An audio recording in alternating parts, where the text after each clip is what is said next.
5টি সিদ্ধান্ত জানাচ্ছি। যদি এই 5টি সিদ্ধান্ত নিয়ে আমরা আগাইতে পারি তাহলে ইনশাআল্লাহ সফলতা নিশ্চিত। আমি কোরআন হাদিস থেকে এই 5টি বিষয় আপনাদের সামনে উপস্থাপন করতেছি। 1 নম্বরে, তাদেরকে আর্থিকভাবে দুর্বল করার জন্য ভারত, আমেরিকা এবং ইসরায়েলের সমস্ত পণ্য বয়কট করতে হবে। সবাই রাজি আছেন কিনা? সবার সাথে একমত আছেন কিনা? আজকে থেকে আর কোন ইসরায়েলি পণ্য ব্যবহার করবো না, আমেরিকার কোনো পণ্য ব্যবহার করবো না, আজকে থেকে কোনো ভারতের পণ্য ব্যবহার করবো না। আল্লাহু আকবার। এদিক দিয়ে একটু সরে। ইসরায়েলের পণ্য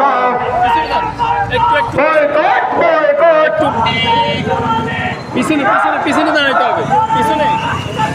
আল্লাহু আকবার। 2 নম্বরে